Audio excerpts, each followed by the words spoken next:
This is TWiT. 10 years ago, it was not the Samsung, but it was the Spot Watch.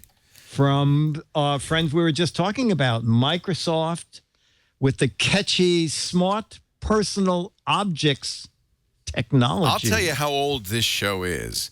When we first started doing this show, you were still wearing a Spot Watch. You know, I was wearing, I wore a Spot Watch for a short time, but then I went back to my Timex USB data link. The data link, that's right. You were more into the data link. The data link. I love the data link. Yeah. So the Spot Watch is long gone. We talked about this a few years ago. Back then, you could still find a Timex USB data link, but now they're almost impossible to come upon unless you go to eBay. And Leo, take a look at the prices that people are hoping to get for. Hard to find. Hard to find. It's a wrist PDA, $339. $399. And look what it says. New Timex. It was new in 1989. Yeah. I don't know. Can you call something that's more than 10 years old new? Well, I think they mean new in box. Yeah, but not new.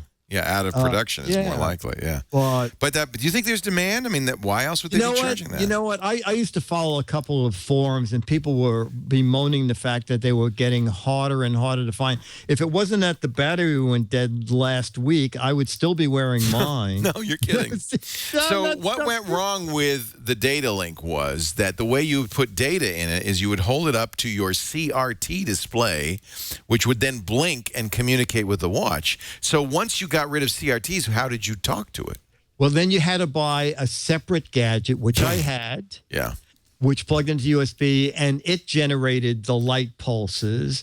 But that was just called the data link. Then they went to data link USB, where there was an actual cable that clipped to the side of your watch. This just shows you this stuff has been around for a long time. A very long time. The Spot Watch used I think it used FM radio vertical blank. It did, and one of the big problem with the Spot Watch, they were big, they were expensive, but then there was a monthly service charge. Yeah, it was $59 a year. It's $5 a month.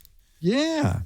So it used FM broadcast signals in about 100 metropolitan areas. I didn't know this. Did you know that SPOT stood for Smart Personal Objects Technology?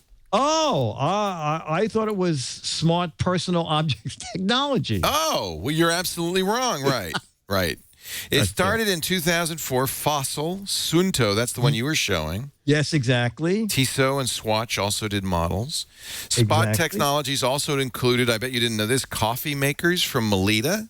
Melita had one coffee maker so that as it was making coffee, the screen could then show you the weather and everything that your watch was showing you. Wow. There you go. There's the Melita coffee pot. See, now that I'd pay $300 for. Well, maybe you can. But the problem is they went off the air. The Spot servers are they're gone. They don't do it anymore. They lasted through part of 2012, and then they're just gone. They're just gone. Wow. But the data link, you'd still be wearing that. I would still be wearing the data link as soon as my new 2025 battery gets here. It'll be back in circulation again. Does that battery last until 2025? They last about a year in the data link USB. So it's kind of optimistically named. Yes. Yeah. So Husky Geek in the chat room says he has that Melita coffee maker. Really? Wow. But it must have weather that stopped in 2012. It's showing the weather forecast from last year. Yeah. Wow. I think that's pretty cool. Yeah. Yeah, I think that's pretty cool. It is that interesting. is technology that just didn't take off. No.